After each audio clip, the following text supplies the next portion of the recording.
Ahí está el recording in progress. Uy, Camello. Soy un, soy un poco nervioso porque es la primera vez que estoy así como invitado de todo un tema. La vez pasada estuve con ellos en el Congreso, pero pues mi tema era más cortito, ¿no? Pero sí me preparé esta vez y bueno, la pregunta que me haces pues está bastante difícil porque son varias cuestiones que aquí intervienen, pero la principal yo creo que es el amor al trabajo porque, y también los problemas, que yo creo que es más importante los problemas, porque al estar enfrente del laboratorio, cuando yo llegué, la parte preanalítica, sobre todo porque yo trabajo con muestras de otros laboratorios y de otros centros médicos, donde de repente yo no tengo tanta injerencia en la parte preanalítica. Y sí me costaba dinero y me costaba trabajo y tiempo también porque está rechazando muestras, está revisando que cada muestra venga bien es tiempo y al final de cuentas el tiempo en el laboratorio pues es valioso. Y también de repente había, por ejemplo, un coágulo que no debería estar en un tubo azul o en un tubo lila, ahí estaba y lo encontraba y ustedes, a lo mejor yo ya lo he publicado lo de los costos, ¿no? A mí me interesa que a través del dinero ustedes también conozcan la importancia de la preanalítica, porque por ejemplo, un analizador automatizado de hematología tapado por un coágulo es dinero y bastante tiempo, de hecho, al tratar de limpiarlos y volver a hacerlo funcionar, es costoso. Entonces, son varios factores que a mí me llevaron a decir, ok, hay que ponerle más atención a la preanalítica. A lo mejor yo en ese tiempo no estaba consciente tanto, porque yo siempre he trabajado en el área privada, no estaba consciente tanto de lo que sucede y de todo lo que hay detrás de la preanalítica con respecto a las peleas internas de los hospitales, sobre todo en los públicos donde el químico no se mete con los médicos y todo eso, pero al final de cuentas yo me di cuenta que la responsabilidad principal de esa parte de la preanalítica es del químico, del jefe de laboratorio, del encargado de laboratorio, y que si él no hace nada, las demás áreas no la van a hacer. Entonces hay que tomar las riendas de esto y yo creo que, o sea, son todos esos factores los que me llevan a mí a enfocarme en la parte preanalítica y a estar buscando siempre que las muestras me lleguen bien, porque al final de cuentas yo soy el que recibe los golpes, ¿no? Con esas muestras mal recolectadas. Al final siempre el laboratorio es el responsable de ese resultado, que si vino mal porque la muestra venía mal, o sea, si damos un resultado mal porque la muestra venía mal, yo siempre les digo, tengo practicantes de la universidad en servicio social y yo siempre les digo, el médico no va a decir, oye, es que a lo mejor la muestra estaba mal recolectada, no, siempre el médico va a decir, ese resultado no me sirve, ese laboratorio no sí. trabaja bien. Y al final asumimos toda la responsabilidad de todos, ¿no? Por eso sí es importante estar hablando hoy de esto. Sí, muchas gracias. Y creo que ahí diste en el punto clave, que la preanalítica se deriva a todo lo demás. Yo sé que muchos colegas de repente están muy contentos y muy participativos en todo lo que respecta a los cursos de hematología, de orinas, de coagulación, de todas las áreas que son sumamente importantes, pero sí tenemos que empezar por aquí, por la fase preanalítica, porque podrás tener una muy buena fase analítica, pero si tu fase preanalítica no es buena, pues ya prácticamente ya valió todo. O sea, valió todo, todo el trabajo que hiciste y todo el esfuerzo que tú estás haciendo en la fase analítica para hacer buenos estudios y todo eso ya valió gorro. Y justamente pues una de las partes es que no tan solo, y por eso me gustan diferentes entidades, sobre todo CLSI es la que más me ha gustado. Yo sé que hay algunas otras herramientas que también son bastante buenas, pero CLSI me gusta porque se hace con base en tres factores. Primero, cuidado de la muestra, ¿sale? Que la muestra sea de calidad. Segunda, que en la técnica que utilicemos sea segura para el paciente. Y tercera, que esos materiales y esa técnica sean seguros para nosotros como usuarios. Por eso es que de repente tú no vas a encontrar en una recomendación de CLSI un goteo. Vas a encontrar varias técnicas que pueden ayudarte y que obviamente pues van a garantizar que la muestra sea segura para ti, ¿no? Y para el paciente, y que la muestra sea de excelente calidad. Pero justamente el tema, y por eso quise tocar un poquito esto, El tema es el cuidado al paciente. Y justo creo que ahorita los equipos visualizadores de venas, que es el tema que vamos a ver el día de hoy, pues justamente nos ayudan de cierta manera a cuidar al paciente, porque pues lo platicamos hace un ratito que no pudimos tener la conexión y ahorita que bueno que ya la tenemos, justamente es eso, que el equipo visualizador de venas es un coadyuvante, no te va a sacar de los problemas, no te va a quitar de que tú palpes una vena, no te va a quitar de eso, pero sí te va a ayudar a cuidar al paciente. Justamente vamos a ver más adelante cómo es que podemos ayudar a cuidar a los pacientes, ¿sale? Entonces, químico, pues justamente el día de hoy lo que vamos a ver es qué onda con los visualizadores de... ¿Tú Es, qué has visto de ellos? mira, para empezar, yo tengo experiencia utilizando los visualizadores y les puedo hablar de mi experiencia como usuario, pero también he tenido experiencias y con los ataques y hay muchos químicos, muchos colegas que les hablas del visualizador de venas y prácticamente es como le hablaste el demonio. Y Ey, inclusive es bien importante, digo, creo que este tema, yo de repente publico cosas random de laboratorio y también no tanto de laboratorio en mi Facebook.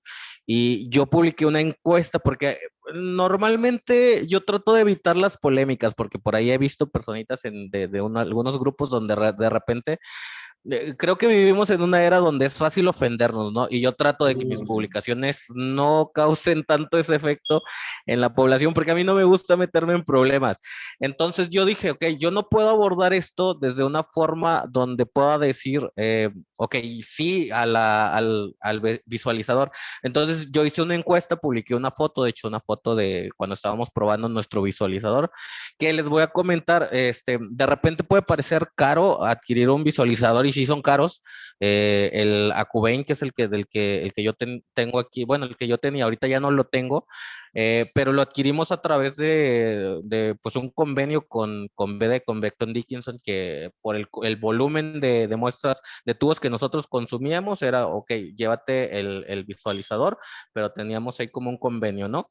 Entonces, también es importante que podamos lograr alianzas con los proveedores, ¿no? Entonces, yo puse la imagen y hice más que nada una encuesta, los invitaba a que ustedes votaran acerca de si estaban a favor o en contra del visualizador de venas. Y no me sorprendió la respuesta porque yo preguntando ya entre las personas, ya me esperaba más o menos el resultado de esta encuesta. Y pues, ¿qué creen? Aquí la tengo, de hecho, la estoy viendo desde, no se logra ver por mi cámara, pero aquí tengo la votación. Y contrario a lo que a lo mejor algunos esperaban, la votación fue muy cerrada y las respuestas básicamente eran súper sí o no, definitivamente. Y entonces el 55% dijo que no, que el visualizador de venas para nada, y el 52% dijo que el visualizador sí. Entonces estadísticamente es un empate Ok, y se refleja mucho con la realidad porque yo he conocido mucha gente que dice, "Oh, no, es que yo un visualizador de venas prácticamente es una ofensa para mí como flebotomista". Y también conozco a mucha gente que dice, no, es que depende de la situación y yo sí utilizaría un visualizador de venas. Pero algo que es bien importante también es que yo lo veo desde el punto de vista de cuando estamos empezando en el entrenamiento en la flebotomía. Yo también digo, porque a mí me ha tocado luego resolver las cuestiones. Hay pacientes que no van a permitir que les des un doble punción, que cuando ya le sienten la aguja, a mí me ha tocado y reciente me tocó de un paciente porque no le atinaron a la primera, hizo un escándalo y ahorita las redes sociales son muy crueles. Y sí, prácticamente el paciente, bueno, no el paciente, la mamá del paciente, que era un paciente adolescente, comentó que se iba a encargar de que nadie viniera al laboratorio porque lo hicieron sufrir demasiado, o sea, lo exageró demasiado cuando la sí, situación, de hecho fue una toma de muestra exitosa, nada más porque, o sea, nada más fue acomodar la aguja en ese momento, Y precisamente era una persona que estaba en entrenamiento, ¿no? Y si no tenemos personas en entrenamiento, pues no va a haber gente que después sea la responsable de la toma de muestra, ¿no? Porque va a llegar un momento donde el más experto se va a tener que jubilar, ya no va a poder por la edad, por alguna situación. Entonces, sí nos sirve mucho al momento de entrenar al nuevo personal, porque de esa manera también va a crear confianza, porque imagínense que yo les dijera a los que van empezando, no, pues tú pica las veces que quieras. Estamos tratando con personas y al menos a mí en lo personal no me gusta que me anden haciendo punciones. De hecho, yo también tengo un aparatito, ¿cómo se llaman? Un entrenador donde vienen las venas, esas que se recargan con líquido rojo para que ahí tú hagas la punción. Yo soy de las personas que prefiere que te equivoques y todo eso en un entrenador antes de que vayas con un paciente, porque para mí los pacientes son importantes y también yo conozco cómo va a ser la respuesta de los pacientes. Algo que se me quedó mucho es de que a lo mejor los laboratorios privados tenemos ese reto de que si, por ejemplo, hacemos algo mal, cualquier cosa que no le parezca al paciente, nos va a quemar en redes sociales y perdemos trabajo. Y es muy diferente, por ejemplo, cuando estamos trabajando en una institución pública, no voy a decir nombres, pero casi Sí, llegamos a un exacto. extremo, ya casi llegamos a un extremo de que si me equivoco en la toma de muestra, le doy dos punciones, no pasa nada.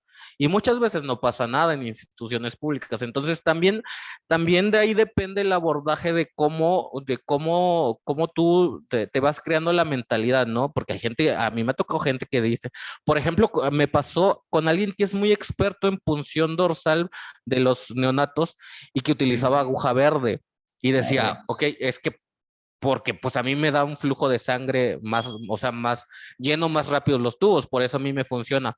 Pero en esa mentalidad o a lo mejor en esa ideología no tomas en cuenta ni la seguridad del paciente ni el confort del paciente. Nada más te estás enfocando en que puedas obtener la muestra y lo más rápido porque tengo otros pacientes en cunero y tengo que pasar muy rápido, ¿no? Entonces, para Ujú. mí la importancia de utilizar un visualizador de venas es en situaciones donde realmente sí la necesite.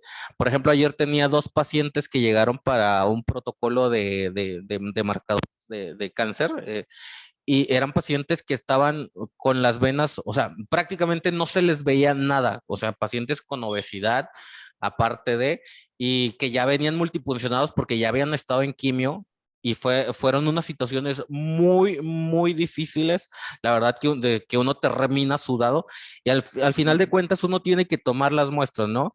Entonces, si yo hubiera tenido el apoyo de un visualizador, probablemente hubiera sido más fácil. No quiero decir que me haya hecho el trabajo, porque prácticamente un visualizador nada más es una herramienta como si fuera un torniquete. Yo lo veo como si fuera un torniquete más, ¿no? Pero hubiera sido más fácil hacer ese procedimiento y no hubiera terminado tan sudado como después cuando tienes pacientes tan difíciles, ¿no? Sí, de hecho sí. De hecho, mira, tenemos una pregunta. Estuvo, vaya, yo creo yo creo que más claro ni el agua de lo que tú nos pudiste decir, pero ahorita te voy a decir mi punto de vista desde la parte comercial, porque alguna vez estuve vendiendo Acubens. Entonces, hicimos varios experimentos que ahorita les voy a platicar, pero nos dice Mari Carmen Morales Quiroz, dice, una pregunta, en pacientes con obesidad o edematizados y que sus venas están muy profundas, ¿qué nos recomiendan para hacer la palpación y poder sentir la vena, además del apoyo del visualizador de vena? Bueno, ahí está, pues complicado, ¿no? En obesos, pues obviamente el torniquete es fundamental y pues la experiencia de poder estar, sentir la vena, ¿no? Porque a veces es mucha sensibilidad la que nosotros tendremos que tener para poder funcionar esas venas profundas. Yo te sugeriría que aparte de ello, en pacientes obesos pudieras conseguir agujas flashback o agujas que tuvieran cámaras de visualizaciones de flujo para que tú pudieras, pues, precisamente garantizar que estás en vena. También te recomiendo conocer anatomía, ya que los principales patrones que tenemos son el H y el M en los brazos y pues eso puede ayudarte a saber más o menos por dónde puede estar la vena.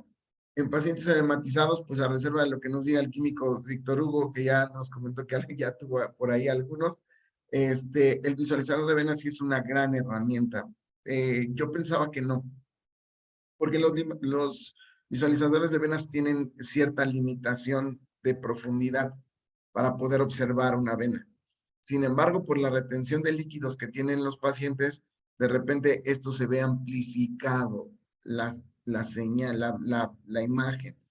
Y yo lo probé en hospitales y en pacientes edematizados se lograba ver la vena. Entonces, y yo me sorprendí demasiado porque yo dije, aquí no va a funcionar. Yo pensé así y nos dijeron, no, pues pruébenlo en estos pacientes. Yo dije, no va a funcionar, pero dije, ok, lo probamos, ¿no? Con ese afán de vender, ¿no? Dije, va, los probamos. Pero la realidad es que yo en mi mente decía, no se va a ver. Y cuando lo pusimos en pacientes edematizados, qué sorpresa tan bonita. Sí se vio dónde estaba la vena.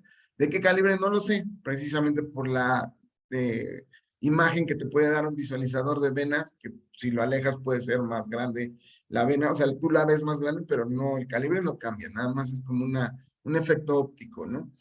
Pero sí nos ayudó mucho en las partes de visualizaciones de venas. No sé tú qué le quieras comentar a nuestra amiga Mari Carmen Morales.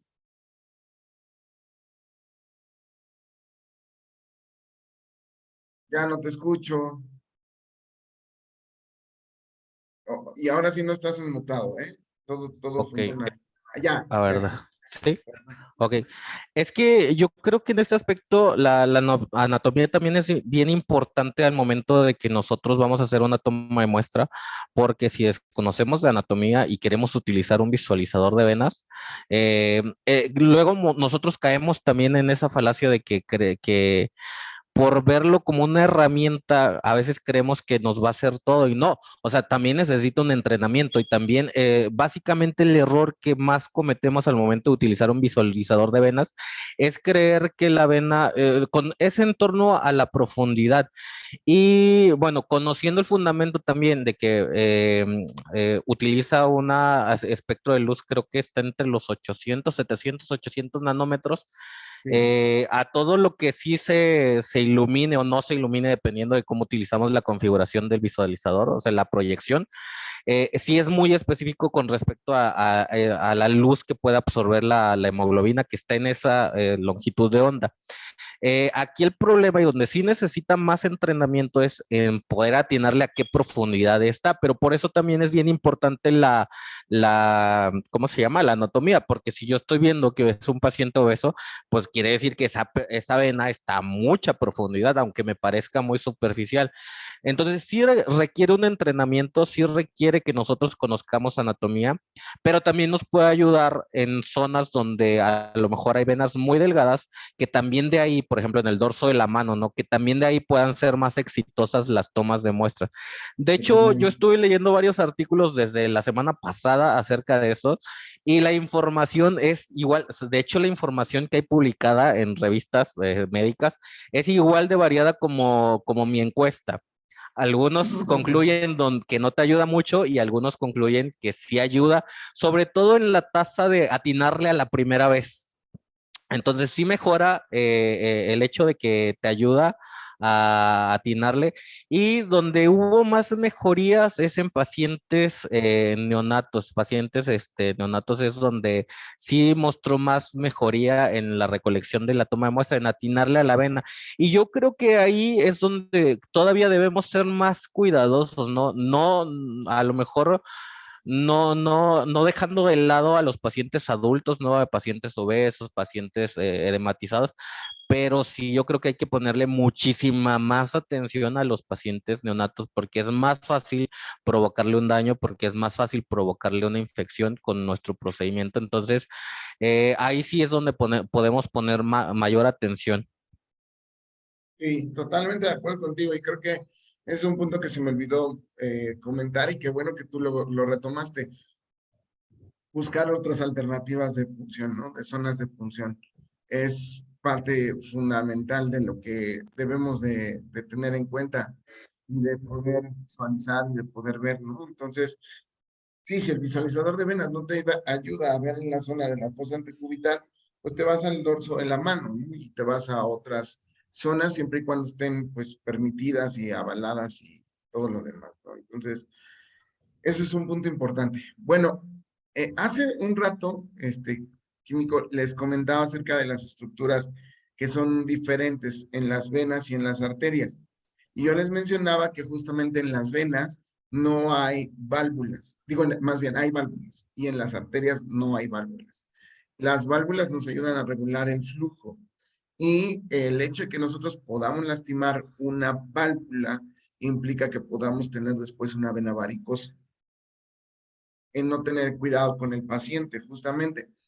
Y los visualizadores de venas, si me permiten mostrarlo, los visualizadores de venas sí nos dan esa oportunidad de poder ver las estructuras de las venas, ¿no? Que para mí eso es algo bien importante. Le puse mute al video. Este es el video de entrenamiento del AcuVein B500, solo que está en English. Para los que están allá en el norte del país, pues no creo que haya mayor problema, pero para todos los que estamos del, ¿cómo se dice? El Bajío para abajo, sí tenemos ahí detalles con el inglés. No, está por acá.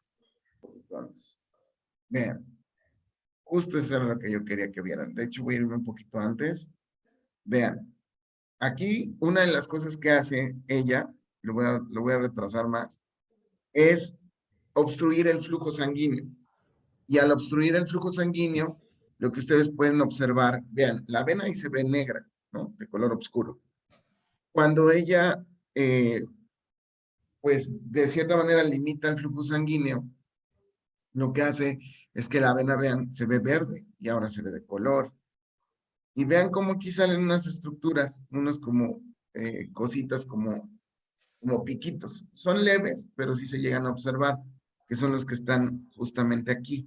Esas son las válvulas y es justamente donde nosotros tendríamos que evitar puncionar, porque si no, después podemos hacer que el paciente tenga ya una vena varicosa.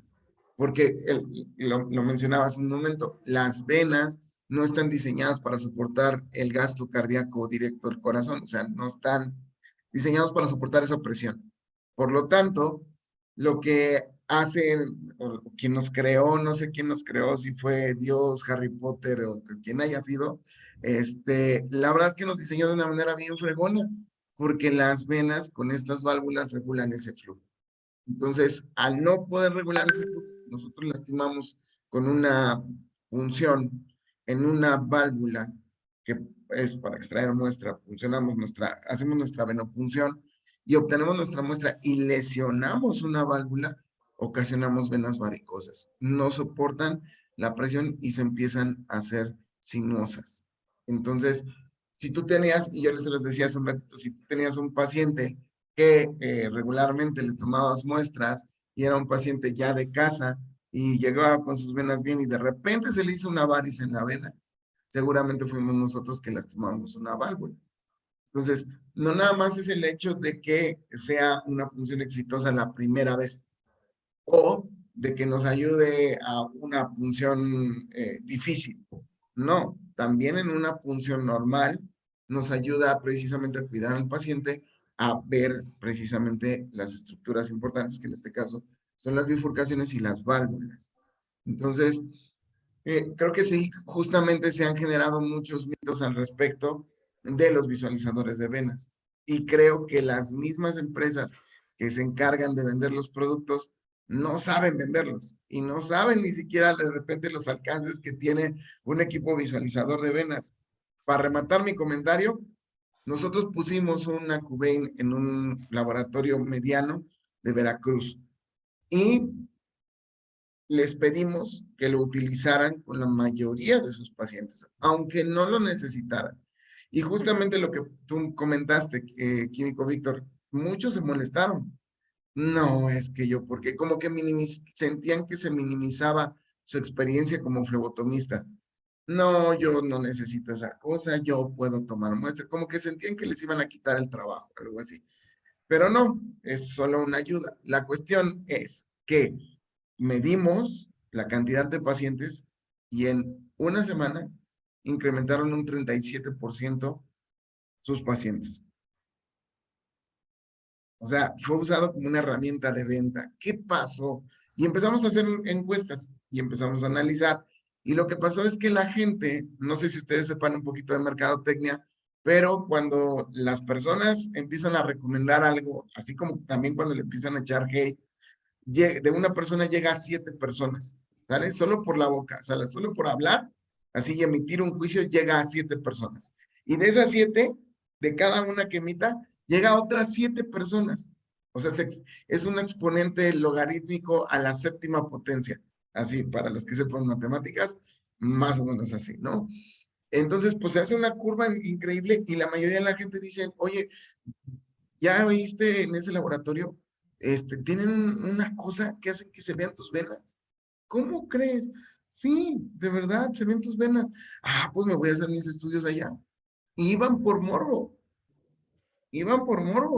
pero fue una herramienta de venta que utilizaron y la verdad es que valió mucho la pena. O sea, sí se veía el impacto, sí se veía algo, decían, ay, es que está un poco caro, pero ¿qué crees? Le sirvió como venta el equipo visualizador de velas. Al final lo adquirieron, por eso. Después lo dejaron de usar y entonces se puso de nuevo a bajar, pero pues es la constancia y el hecho de que también te pueda ayudar en cuestiones de venta, que creo que muchos no han visto el alcance de estos visualizadores de venas, solo creen que es para justamente lo que tú mencionabas, ¿no? Gente principiante, no nada más para principiantes, para adultos, digo, para gente, perdón, para gente que ya lleva mucho tiempo en la flebotomía, los puede ayudar. ¿A poco nuestros ojos podrán ver una válvula? No, claro que no. Mira, con respecto a lo que estabas comentando, yo sí he tenido esa experiencia también donde la gente acude al laboratorio simplemente porque le hicieron la recomendación.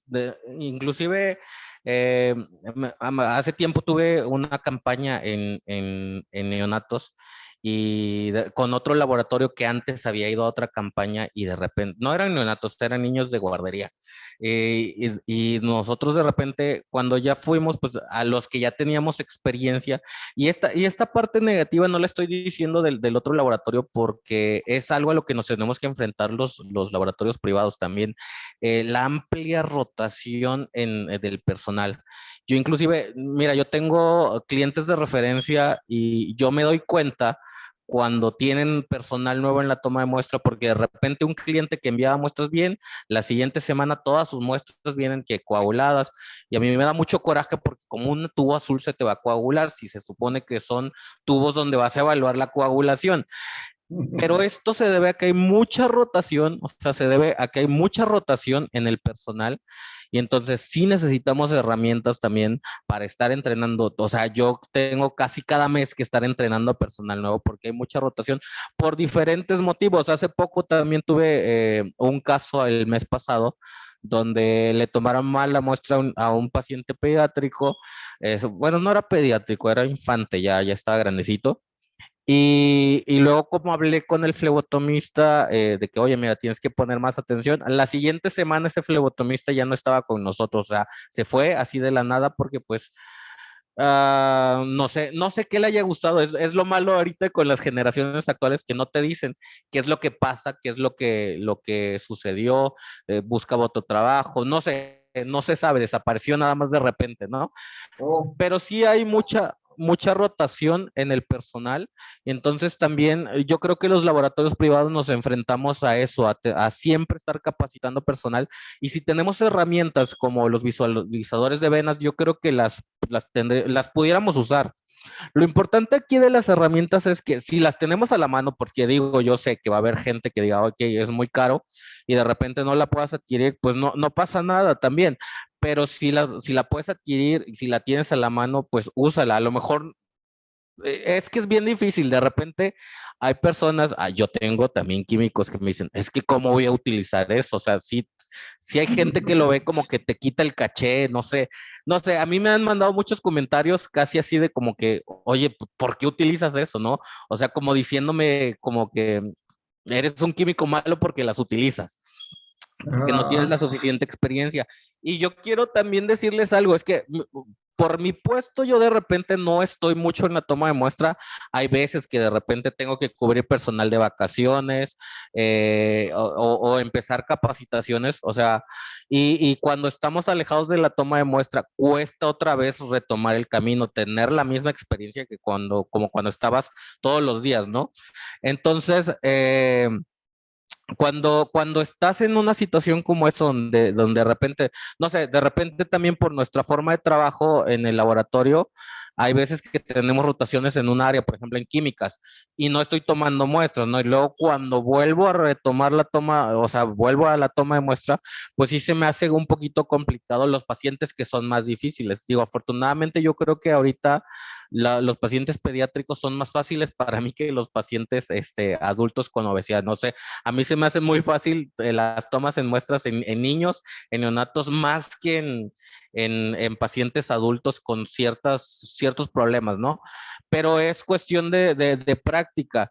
Entonces, también, si no tenemos práctica, también no vamos a poder utilizar las herramientas adecuadamente. Y yo creo que tenemos que ver a los visualizadores de venas no como algo que va a sustituir nuestro trabajo, porque yo creo que hasta ahorita no hay ninguna herramienta que pueda sustituir el trabajo del flebotomista. No he visto. He visto medio los robots estos que tomaban muestras, pero no se me hace práctico y no creo que no logren tomar una muestra difícil. No creo que estemos hasta ese grado de avance de la tecnología. Y yo siento que hay que ser abiertos a la tecnología. Porque son herramientas que nos hacen mejorar. Yo recuerdo que hace mucho tiempo cuando publiqué sobre el error o sea, el error que había en la recolección de muestras en tubos lilas, alguien por ahí, un químico que ya tenía bastante tiempo, bastantes años de experiencia, me decía que en sus tiempos cuando utilizaban los tubos de vidrio todavía para coagulación, que no existía el error, así me decía, que no existía el error. Con- Eh, y yo me quedé con eso, es que si nosotros no medimos el error, nunca va a existir. Y hace Así muchos es. años, no sé, 50 años, no existían protocolos para medir qué tanto error había en las muestras por ejemplo, en los tubos. Cuando hice este ejercicio de los tubos azules, de cómo variaban los tiempos de coagulación de acuerdo al llenado, Sí, yo no encontré muchos artículos que evaluaran eso como tal. Digo, yo hice un experimento sencillo, ¿verdad? Pero si me voy hace 20, 30 años, cuando el químico que me hizo bueno, no, esa observación de que en sus tiempos no existían los errores en el área de coagulación, pues en esos tiempos muchísimo menos había artículos publicados, no se investigaba qué tanto el error. Entonces, si nosotros no medimos el error en la toma de muestra, tampoco vamos a saber qué tanto error hay.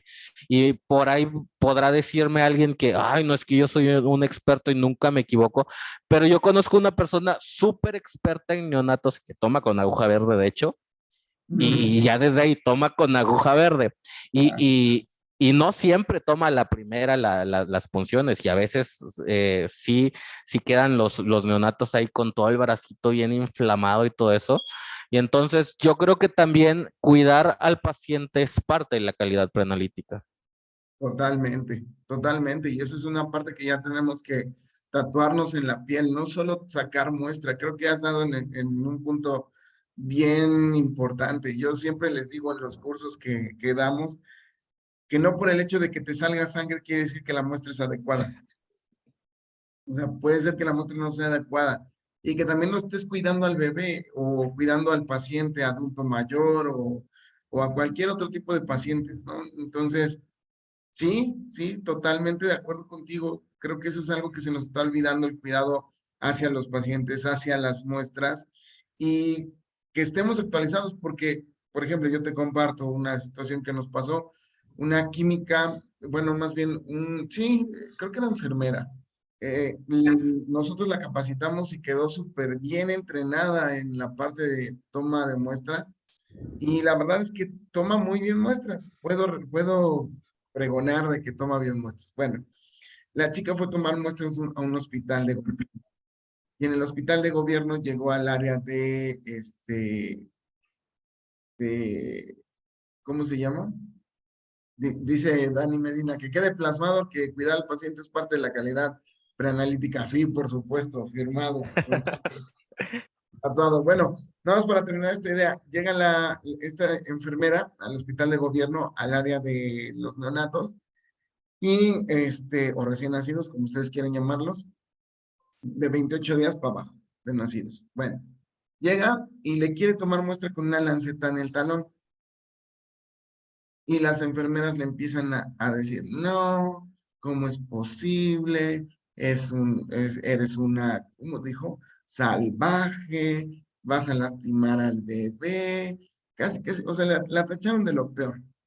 Y llegó bien triste, llegó bien triste, ¿sale? Conmigo, porque decía, no, es que, bueno, no conmigo, sino en su laboratorio decían, no, es que yo fui, pues yo ya sabía tomar bien muestra, y ellas me dijeron que no, me bajonearon, le dije, no, le digo, las que están mal son ellas. Y no tardó en que después llegó la muestra hemolizada en un tubo azul, bueno, un microtubo azul para tiempos de coagulación, por lo menos eso fue lo rescatable, caducado, Ok. con un año. Oye, déjame decirte algo. Yo creo que el tema de la punción del talón da para otro episodio completo, porque también hace poquito, de hecho en TikTok también, pues que también estoy en TikTok, Eso, eh, sigan al com- equipo, por favor. comenté, de hecho todas mis redes sociales voy a aprovechar para promocionarme. Todas mis redes sociales están con mi nombre completo, entonces es bien fácil, es así, Víctor Hugo Lucas Carlos, no hay pierde. Y bueno, yo criticaba, de hecho, en un TikTok una punción del talón.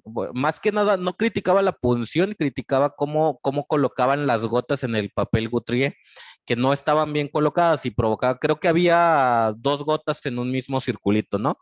Sí. Pero, o sea, lo importante y a lo que voy es que vi muchos comentarios de mucha gente que decía que la toma de muestra por medio de punción del talón era muy salvaje y que era muy dolorosa y que estaban dañando al niño, que por qué no lo tomaban, o sea, con punción con jeringa del brazo normalmente. A su Entonces madre. yo creo que sí hay mucho de qué hablar acerca de eso porque, en resumen, para mí, aunque parezca, bueno, son bebés, van a llorar como quiera, aunque pareciera más traumático, es menos traumático tomar con una muestra de punción del talón que tomar, imagínense tomarle con una jeringa del brazo, ¿verdad? Que hay gente que va a tener mucha habilidad, pero son pocas. O sea, hay muy poca gente en los hospitales y en los laboratorios que tienen ese grado de experiencia donde puedan decir, ay, no me voy a equivocar, no me voy a pasar y no voy a llegar hasta el hueso, ¿verdad?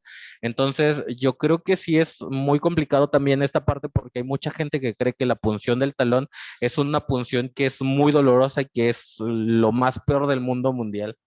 Pero ¿sabes qué? ¿Por qué ha sido generado? Primera, por ignorancia. O sea, no quiero decirles ignorancia. O sea, ignorante no es una ofensa, no es una ofensa. Yo soy ignorante en varios aspectos, la verdad. Yo me reconozco y me confieso ante ustedes. A ver, espérame. Hay Alex Guillén, aquí está Alex Rodríguez, dice, las Hola, recomendaciones Alex. internacionales dicen que no deben usarse calibres, que no deben usarse grandes calibres en pacientes neonatos, por supuesto. Sí, es correcto, no deben usarse grandes calibres. Y sin embargo, yo conozco mucha gente que sí lo hace, porque la excusa que siempre me han dado es que porque les da más rápido, llenan más rápido los tubos. Y eso no está tan padre. Y bueno, la recomendación es esa, no utilizar calibres grandes en venas que son muy pequeñas. Exacto. Pero bueno, retomando el tema un poquito de la idea que iba a comentar, es que muchas veces hablamos por ignorancia. Y eso es lo peor de todo. Yo creo que ahorita, en esta era digital y en este momento de la vida de la humanidad, creo que el principal problema es creer que sabemos y opinar a lo menso. Eh, por eso me encantó que tú estás con nosotros en este podcast, porque yo sé que tú te preparas para poder hablar de algo. Pero hay mucha gente que no se prepara para hablar de algo y entonces se pone a hablar y no se prepara y obviamente empieza a decir de repente cada burrada que no puede ser. Por ejemplo, eh, nada más recordemos que para llegar a vena pasamos por los receptores de dolor, pero en una punción capilar, cuidando la profundidad, que sea controlada y sobre todo en pesos, porque por eso necesitamos pesos de los bebés, en pesos específicos, si no pasa la lanceta de 1 milímetro de profundidad, no llegamos a los receptores de dolor. Y como bien dijiste, Químico, va a llorar el niño porque es su manera de comunicación, de expresión de un bebé, es su expresión. Va a llorar, pero se callan. Se callan porque no llegó al receptor de dolor, solo sintieron la incomodidad en el corte y ya. Es cuidado, con esas técnicas cuidas mucho más al pequeño, pero digo, mucho es por ignorancia y mucho es porque creemos que lo que anteriormente estaba bien hecho, sigue estando bien hecho y hoy en día ya no es así, ¿no? Pero bueno, retomando un poquito también, nos dice Ime García, me pasó lo mismo, me tacharon de mal y pone puntos suspensivos, Dita, dice, cuando tomé en el pie a un bebé, sí, pero ¿saben de dónde viene? Ah, ya sé a dónde iba mi comentario. Y perdón por lo que voy a decir, yo sé que en el IMSS hay mucha gente muy chida, pero también hay gente que hace algunas burradillas por ahí, y no es tirarla al IMSS, porque no son todos los del IMSS, pero son algunas personillas. Bueno, una persona metió las lancetas, quiso hacer algo bueno, metió las lancetas para los tamices neonatales, pero la descripción la metió mal. Y en lugar de meter la lanceta Quick Heal, que es para taloncito, metió la Contact Activate azul, que tiene una profundidad de 2 milímetros y una longitud de 1.5. Entonces, en algunos bebés no les va a pasar nada por el peso. El tejido que tienen ya soporta esa longitud de lanceta o esa profundidad. Pero en bebés de 3 kilos, 500, 400, hacia abajo, les cortan cartílago a todos los bebés y lloran de dolor porque pasa de los receptores de dolor, pasa a cartílago y por supuesto que les llora. Entonces, eso es gravísimo y sucede en el IMSS. Y sucede a todos los bebés que les hacen tamiz neonatal que tienen un peso no alto, un peso, digamos, mediano o estándar. Ahí es donde se les lastima. Y por eso muchos tienen la creencia de que se les lastima con una lanceta, ¿no? Si la lanceta es diferente y tiene profundidad controlada, cuidas al bebé. Y si no, pues obviamente lastimas otras estructuras que no debes de lastimar. No, no te escuchas, Químico. Ahí se movió. Ok, me desconecto. Ahí estoy yo, ahora Ahí sí. estás. De repente me desconecto. Eh, Ya te volviste a desconectar. vi ayer, vi ayer que publicaste algo acerca de cómo lidiabas con los pacientes. No, no recuerdo exactamente cómo era, pero la pregunta era, ¿cómo lidias con los papás o papás recientes que luego son los que lloran más que el propio pacientito? De repente yo los tengo que sacar de la sala de toma de muestras porque no te dejan. Y digo, mi recomendación aquí es también tener mucha seguridad y mucha autoridad. Algo que yo les dije a mis flebotomistas recientemente es que si ellos te ven débil, te van a comer.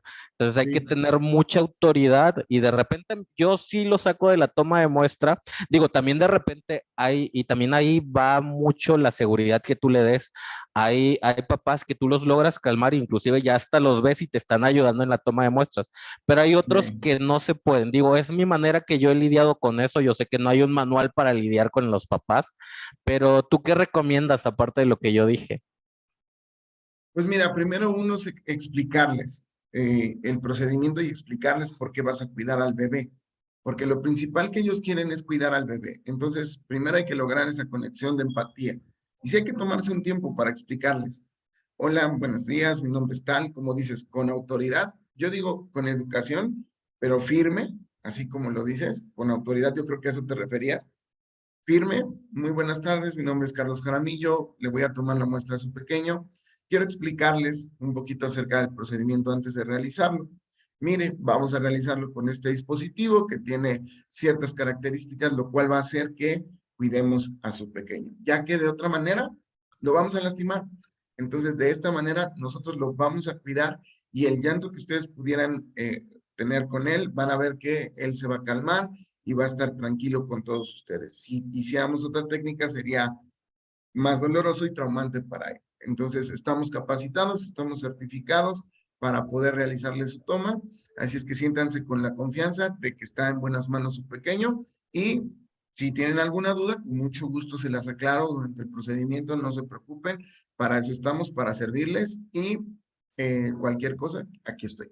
Yo creo que esa es la parte importante, ¿no? Ese speech de brindarles esa confianza a los propios papás y sí explicarles el procedimiento y sí explicarles a lo mejor un poquito de las características, aunque no te entiendan, pero sí decirles que no lo vas a lastimar, ¿no? Que el daño que va a recibir el pequeño es lo mínimo, obviamente, para poder extraer su muestra, ¿no? Y a mí me ha servido. Yo ahorita ya regresé, bueno, todavía no me tocan los pequeños, ya me están por ahí viendo si me tocan o no, pero en casos de adultos y todo eso sí me han tocado casos difíciles, ya regresé a tomar muestras en un laboratorio, pedí autorización para poder ir a practicar y pues ya estamos ahí con todo y sí hay casos complicados, pero también mi speech me ayuda mucho, sobre todo ahorita que hablaste de los nuevos, este, hablarles de quién es la persona que les va a tomar la muestra, de que va a estar asistida por mí, porque a mí me pasó un chico que fue a aprender, tomó una muestra, funcionó un ladito de la vena, y yo tuve que retomar la vena, ¿no? O sea, tuve que mover la aguja, saqué lo más que pude, redirigí y ya, bueno, tuve la muestra, ¿no? Afortunadamente no tuvimos que darle dos funciones, pero ya el hecho de mover la aguja ya es doloroso de repente para el paciente, ¿no? Entonces, pues te encuentras con esos detalles, pero sí le explicas antes, porque sabes que eso puede llegar a pasar. Y eso ayuda muchísimo. La chica se mostró súper amable, nunca nos la hizo de tos, se fue muy bien, ¿no? Caso contrario, que si no le hubiera yo comentado nada, entonces creo que sí hubiera habido algún problema mayor.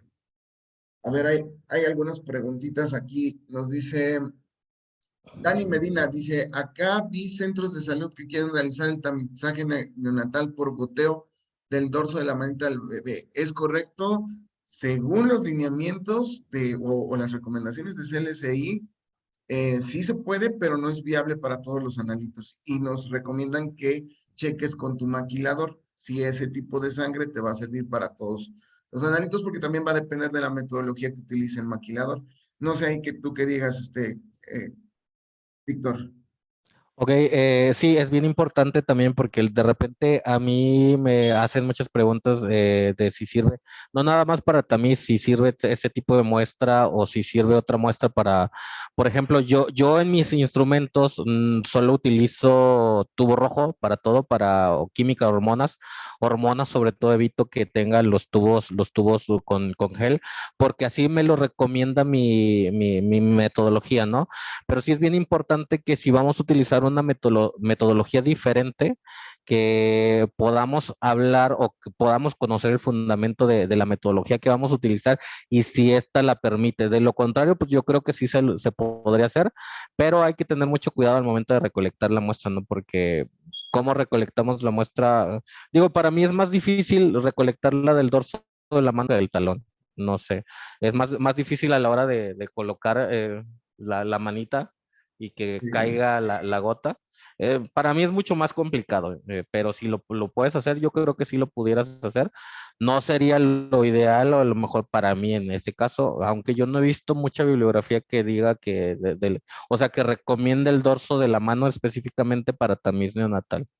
No, de hecho, en el NBS 01A7, que es el documento de CLSDI, nos comenta que dicen limitadas situaciones, la sangre venosa, ya sea de umbilical o de un catéter venoso o del dorso de la mano, porque ahí habla, dice puede ser viable, pero no es factible o no se puede usar para todos los analitos. Y sí recomienda que hay que checar con el maquilador si ese tipo de sangre sirve o no. Eso es, eso sí los dice ahí. Nos dice nuestro amigo Alex Rodríguez Guillén también, dice, la incisión longitudinal de las lancetas es menos dolorosa que una aguja hipodérmica de jeringa, que por cierto no es adecuada para una punción venosa. Em, Conozcan las lancetas, son muy buenas y ayudan mucho en pacientes de difícil acceso venoso. Sí, por supuesto, Alex. Yo estoy totalmente convencido, o sea, estoy totalmente convencido de que así es, pero creo que ya nos distrae, ya nos desviamos de los equipos visualizadores de veras, ya nos quedamos con esto, pero sí, a lo mejor para la siguiente hablamos un poquito de eso, nos ponemos de acuerdo el químico Víctor y yo para ver cuál va a ser el siguiente tema que vamos a dar la siguiente semana. Pero yo quisiera preguntarte para concluir un poquito esto, porque ya nos alargamos bastante en este tema y no sé, yo creo que tienes bastantes ocupaciones tú también. Quisiera yo preguntarte, en tu opinión y en tu experiencia, los visualizadores de venas, ¿qué onda? ¿Si sirven, no sirven? ¿Si los recomiendas usar o no? Ok, bueno, en mi encuesta que no les dije al principio, hubo muchas personas que me sugirieron que por qué no habría otra opción, no simplemente sí o no, sino depende de la situación.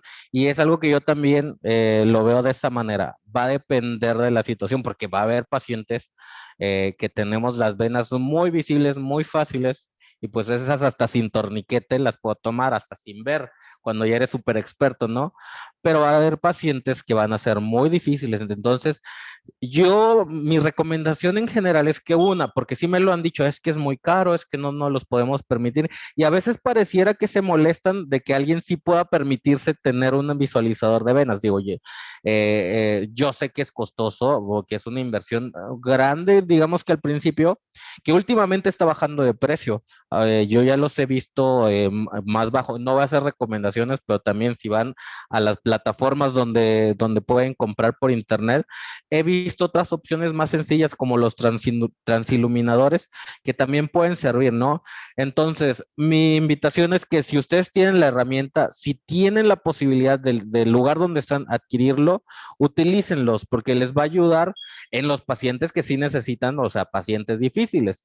Sí los va a ayudar a lo mejor a no dar dos piquetes, a lo mejor a atinarle a la primera, y créanme que su paciente los va a valorar, porque yo como paciente soy muy sangrón y yo no quiero que me den punciones, de hecho. Entonces, yo siempre lo veo desde esa perspectiva, de que si yo fuera a un laboratorio, yo quiero irme con el menos de dolor, sin que me hayan traumatizado, sin un moretón, y quiero irme contento para volver a regresar, porque como dice el químico Carlos, una mala experiencia también va a hacer que el paciente haga malas recomendaciones. Yo creo que los laboratorios privados tenemos ese reto de no simplemente tomar la muestra, sino brindar una buena experiencia desde la recepción hasta que el paciente se va del laboratorio para que ese paciente pueda confiar en nosotros y seguir volviendo y a lo mejor recomendarnos también. Entonces, utilícenlo. Si ustedes tienen la posibilidad de tener un visualizador de venas, utilícenlo. Yo nada más quiero concluir un poquito con esto y añadir un poquito al comentario que bien nos haces, este químico. Creo que en mi opinión, no satanicen a los visualizadores de venas, son útiles inclusive hasta en los pacientes normales, por lo que ya les expliqué, nos puede ayudar a ver las válvulas y a no funcionar en una válvula. Si tú puedes ver una válvula sin un visualizador de venas, pues prácticamente eres como Superman o semidios, y pues con eso garantizas que no vas a lastimar al pequeño, o digo al paciente. Pero yo te aconsejaría, si no te gustan mucho los visualizadores de venas, úsalo nomás para ver dónde vas a funcionar y si no hay una válvula. Ya si no hay una válvula, adelante, le das y listo, ¿sale? Yo soy de la idea de que, si, como dice bien el químico Víctor, si lo tienes, utilízalo en la mayor cantidad de tus pacientes, aunque no lo necesites, porque eso va también a llamar más pacientes. Y esto es algo que me gustaría compartirles para finalizar. Yo sé que muchos de ustedes trabajan porque pues les pagan un sueldo y listo, ¿no? Pero les garantizo que si ustedes ayudan a su empresa a generar más venta, a llamar a más clientes, te vas a volver un empleado muy interesante para los ojos del dueño o para los ojos de la persona que esté al frente del laboratorio. Y seguramente vas a tener mayor oportunidad de poder crecer en esa empresa y también de poder ayudar a más pacientes. Entonces, creo que vale mucho la pena tener una mente más allá de lo que nos enseñan en el laboratorio. Y créeme que con el uso de los visualizadores de venas pudieras incrementar un poquito más el flujo de efectivo, o sea, el flujo de pacientes, de efectivo, de todo, e inclusive, perdón, podrías evitar lastimar a los pacientes con una mala punción que a lo mejor no quisiéramos, lastimas una válvula, se ocasiona una vena varicosa, como diría Juan Gabriel, pero qué necesidad, pero qué necesidad. Entonces, si tú los tienes, úsalos, ¿sale? Y si no, pues considéralos. Hay de diferentes precios, hay de diferentes tamaños, de diferentes formas, hay desde muy económicos hasta los más caros. Todos son buenos y se saben utilizar. Eso quiero ser claro. Todos son buenos y todos tienen sus alcances y limitaciones. ¿Vale? Nada más quiero que estén conscientes que las limitaciones de muchos son los tatuajes, porque no pasen las de luz por la tinta, los vellitos, porque desvían el haz de luz, ¿sale? Y me parece que en algunas costras o también en algún tipo de lunares, también, pero de ahí en fuera son muy prácticos, son muy buenos, en mi opinión, y ojalá que les den una oportunidad más a los visualizadores de venas para que estén allá en su laboratorio, ¿sale? Así es que, pues muchísimas gracias por estar con nosotros. Tuvimos ahorita 41 espectadores, siendo martes a las 12 del día. Yo creo que no estuvo nada mal. Les agradecemos a todos los que han estado con nosotros. A ti, Químico Víctor, por estar con nosotros en esta locura que se nos incendió por ahí. Muchísimas gracias por estar acá. Y pues vamos a seguir con este podcast los martes, así es que acompáñennos. Va a haber sorpresas, va a haber muchas cosas, así es que pues, los invito a que nos acompañen. Así es que muchas gracias a todos. Y pues yo creo que concluiríamos. Entonces, Químico, Ok, sí, claro. Muchísimas gracias a todos. Y yo creo que esto se hizo muy interesante por la participación de los demás.